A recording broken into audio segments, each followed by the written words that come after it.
Salam Indonesia, salam Nusantara dari Sabang sampai Merauke, dari Miangas sampai Pulau Rote. Mantaplah iman kita, mantaplah kasih kita, mantaplah pengharapan kita tentunya dalam Yesus Kristus menjadi Tuhan dan Juru Selamat kita dan Juru Selamat dunia. Jangan katakan bahwa Yesus bukan Tuhan, jangan katakan pula bahwa Yesus bukan Juru Selamat. Dia adalah Tuhan, dia adalah Juru Selamat. Kalau engkau percaya, kau akan diselamatkan. Kalau tidak percaya, kau akan dihukum. Yohanes 3 ayat 36. Dan Alkitab juga mengatakan bahwa Akulah jalan dan kebenaran dan hidup, tiada seorang sampai kepada Allah kalau tidak melalui aku. Itu perkataan Yesus. Dan Rasul Petrus mengatakan dalam kisah Rasul 4 ayat 12, keselamatan tidak ada dalam siapapun juga selain di dalam Dia Yesus. Karena di bawah kolong langit ini tidak nama lain yang diberikan kepada manusia yang olehnya kita diselamatkan. Dan firman-Nya berkata, karena begitu besar kasih Allah akan dunia ini sehingga Ia mengaruniakan anaknya yang tunggal, supaya setiap orang yang percaya kepadanya tidak binasa melainkan beroleh hidup yang kekal. Puji nama Tuhan. Dan dengan hati yang percaya engkau dibenarkan, dengan mulut mengaku engkau diselamatkan. Puji nama Tuhan. Semoga Roh Kudus akan menolong kita untuk mengambil keputusan. Yesus menolong kita mengambil keputusan yang terbaik sehingga kita menerima hidup yang kekal. Puji nama Tuhan. Sebelumnya saya berharap di sore malam ini kita tetap dalam keadaan dalam perlindungan Tuhan, dalam kekuatan. Ketika kita lagi suasana rileks, izinkan firman Allah untuk kita dengarkan. Mari kita berdoa. Terima kasih Tuhan Bapa di surga, kiranya di damai-Mu itu akan menguasai kami di tengah-tengah kehidupan kami yang mungkin full stres dalam hidup ini. Dalam nama Yesus kami berdoa dan bersyukur. Haleluya. Amin. Saya akan membacakan satu ayat, Yohanes 14 ayat 27. Damai sejahtera yang kutinggalkan bagimu, damai sejahtera kuberikan kepadamu, dan apa yang kuberikan tidak seperti yang diberikan oleh dunia kepadamu. Janganlah gelisah dan gentar hatimu. Haleluya. Puji nama Tuhan. Tema saya berikan full of stress, penuh dengan tekanan dan ketegangan. Ya, kadangkala kita tidak bisa menghindar diri dari tekanan dan ketegangan hidup. Bisa oleh karena persoalan keuangan, persoalan rumah tangga, persoalan ekonomi, persoalan persahabatan, persoalan, ada banyak hal yang bisa membuat adanya ketegangan di dalam hati kita, adanya tekanan di dalam kehidupan kita. Seperti saya ketika mengalami tekanan yang sangat luar biasa dari masyarakat, dari pemerintah, itu membawa ketegangan tersendiri. Tapi saya tahu bahwa firman Allah ini obatnya. Dan saya tahu bahwa kadangkala ketika saya sudah sampai di puncak itu, saya datang kepada Dia dan menyerahkan diri kepada Tuhan. Dan kalau tidak, saya naik ke gunung atau pergi ke laut di tepi pantai. Saya melihat luasnya laut dan saya katakan, kecil masalah saya Tuhan. Saya naik ke gunung dan melihat lembah, betapa indahnya. Wah, lebih indah jalan-jalan Tuhan. Walaupun kadang saya terkadang mengalami masa-masa seperti ini, tapi Tuhan punya rencana yang indah. Puji nama Tuhan. Dan jadi jika engkau penuh dengan tekanan dan dengan izinkan Roh Kudus mengisi hidupmu. Jadi itu yang pertama, izinkan Roh Kudus mengisi hidupmu dengan damai sejahtera. Haleluya. Ini ya, izinkan Roh Kudus mengisi hidup kita dengan damai sejahtera Kristus. Damai sejahtera Allah yang melampau segala akal akan memelihara hati dan pikiranmu. Kalau hati dan pikiran kita dipelihara oleh damai sejahtera, ketenangan dan ketegangan itu akan berlalu, tekanan itu akan berlalu. Karena apa? Tuhan memampukan kita untuk berpikir waras. Iya. Dan itu sebabnya izinkan. Kadang-kala udah mengalami tekanan, mengalami hidup yang begitu luar biasa, dan menanggungnya sendiri. Padahal Tuhan sudah mati di kayu salib untuk kita, untuk pelanggaran kita, untuk dosa kita, untuk stres kita, untuk depresi kita, untuk ketegangan kita. Dia mati untuk kita, hanya untuk membuat engkau bahagia, sejahtera, sentosa di dalam naunganmu. Jadi izinkan. Ya. Yang kedua kata firman, Kenapa? Damai sejahtera tidak diberikan, yang diberikan oleh Tuhan tidak seperti yang diberikan oleh dunia ini. Kita mungkin jalan-jalan senang sesaat, ya sementara. Ada orang-orang yang melarikan diri kepada judi, sementara. Senang mungkin sesaat. Ada yang melarikan diri ke narkoba, seks, bebas, senang sementara. Kemudian tertuduh dosa. Lalu kemudian mungkin ya melarikan diri kepada dekapan-dekapan para wanita. Nggak cukup satu.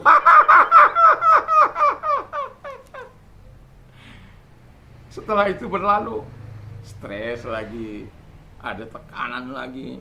Lalu kemudian mulai takut menghadapi masa kini maupun masa yang akan datang. Nggak perlu takut. Nggak usah gentar, nggak usah takut kata firman Allah. Karena ada Dia. Haleluya.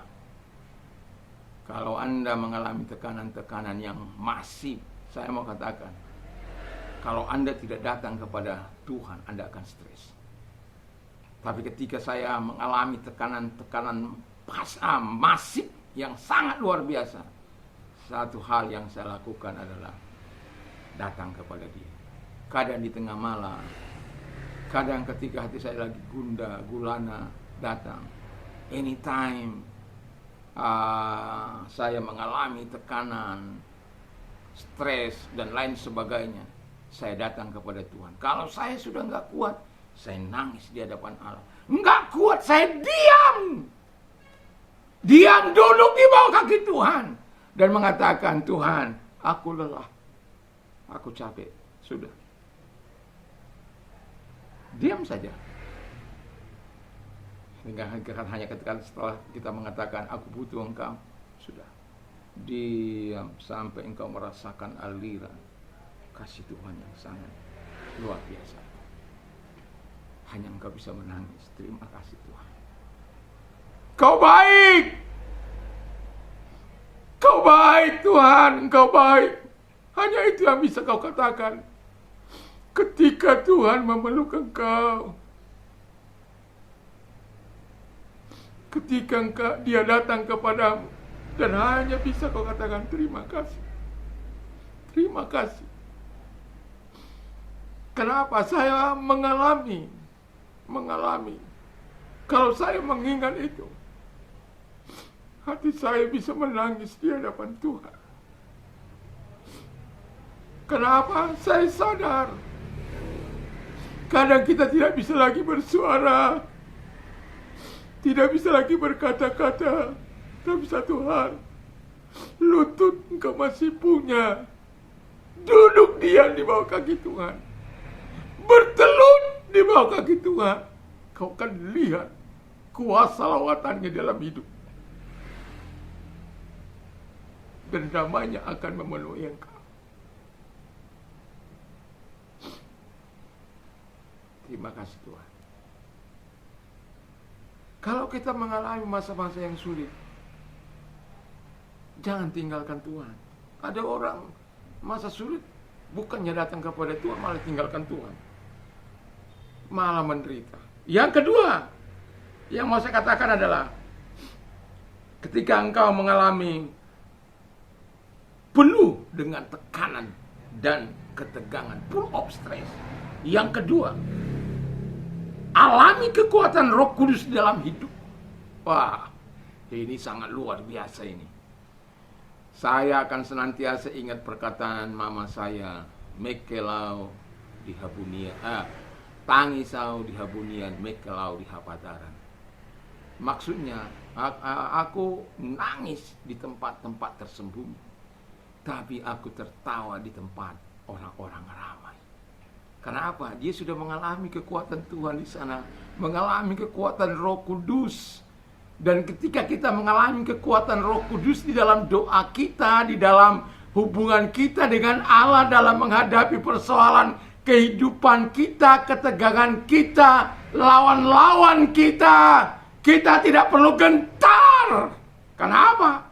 Kita sudah mengalami lawatan Tuhan yang begitu dahsyat dan luar biasa. Ya, ketegangan, tekanan, intimidasi, ancaman tidak akan pernah membuat kita takut. Karena apa? Roh Kudus dianugerahkan, kekuatan Roh Kudus.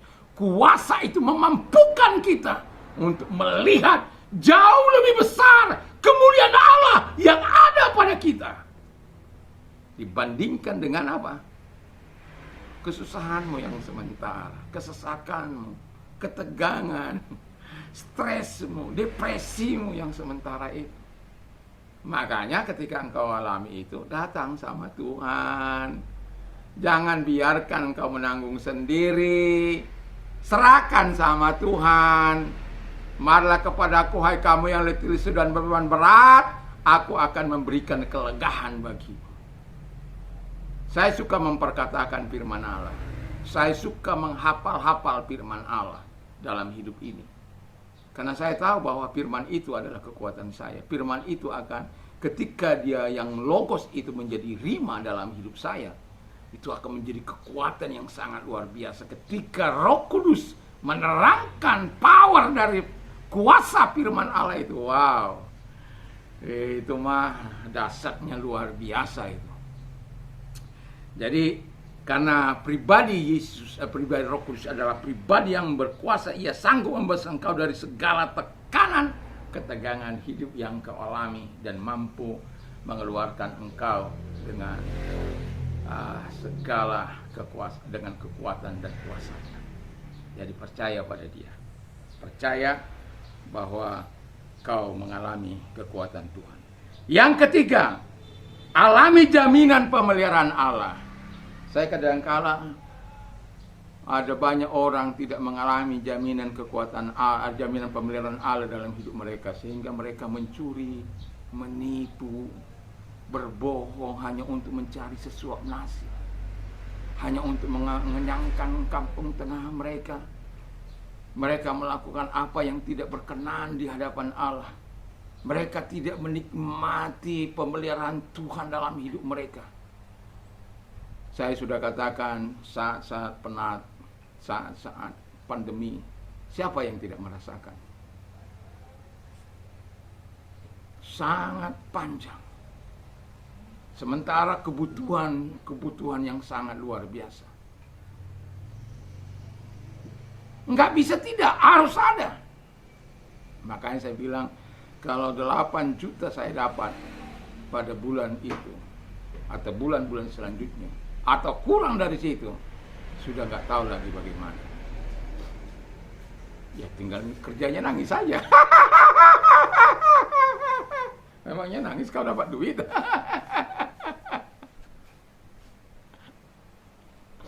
Tapi saya merasakan, sebagai hamba Tuhan, saya merasakan pemeliharaan yang daripada Tuhan itu dalam kehidupan ini. Saya merasakan pemeliharaan Allah yang sangat luar biasa itu dalam hidup ini. Dan itu sebabnya saya mau katakan bahwa pemeliharaan Allah itu cukup bagi kita, cukup bagi setiap orang yang percaya. Jadi kalau engkau mengalami stres dalam hidupmu, kau tidak alami pemeliharaan Tuhan, kau stres. Tapi kalau kau alami pemeliharaan Tuhan, kau alami jaminan Tuhan ini, wow, hidup itu menjadi indah. Dan saya berharap kau bukan lagi orang yang stres. Kau bukan lagi orang yang penuh dengan ketegangan. Ketika engkau tahu kerja dari Roh Kudus, kerja dari Bapa itu, pemeliharaan dari Bapa itu, jaminan daripada Bapa itu dalam kehidupan kita. Gak perlu lagi stres dalam hidup ini. Dan saya mau katakan, nikmati segala kebaikan Tuhan dalam hidupmu, nikmati kekuatan Roh Kudus dalam hidupmu, nikmati pemeliharaan Tuhan dalam hidupmu, nikmati damai sejahtera Kristus itu dalam hidupmu, dan engkau akan melihat kebaikan dan kemurahan Allah bekerja dalam hidupmu. Tuhan Yesus memberkati, dan biarlah damai Tuhan senantiasa menyertai kita. Mantap. Dan sebelumnya mari kita berdoa. Kami bersyukur, berterima kasih kepadamu Tuhan. Biarlah kami menikmati damai sejahtera yang dari Tuhan, menikmati kekuatan Roh Kudus, menikmati pemeliharaan Bapa di surga dalam hidup ini. Dan kami bisa memuliakan Engkau. Terima kasih Dan bagi mereka yang sakit, aku mau berdoa bagi mereka Tuhan, dan imani bahwa Tuhan mampu datang kepadamu dan menyembuhkan engkau saat ini juga di dalam nama Tuhan Yesus Kristus. Segala sakit penyakit yang mereka derita aku perintahkan keluar, dan tumpangkan tangan atas mereka dan sembuhkan mereka. Katakan sepatah kata, mereka sembuh, maka mereka akan sembuh. Terima kasih Tuhan.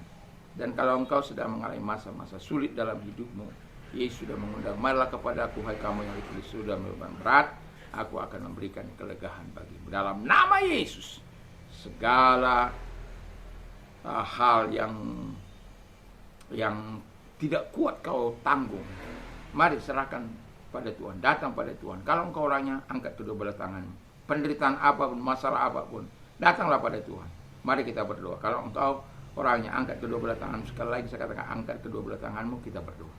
Terima kasih Tuhan, kami mengangkat tangan di hadapan-Mu dan topang setiap kami, genggam setiap tangan kami Bapa di surga, sehingga kami tetap berada dalam jalur Tuhan, tidak keluar daripada firman-Mu, dan kami dapat menikmati pembebasan daripada firman-Mu, kekuatan daripada firman-Mu, dalam nama Yesus Kristus.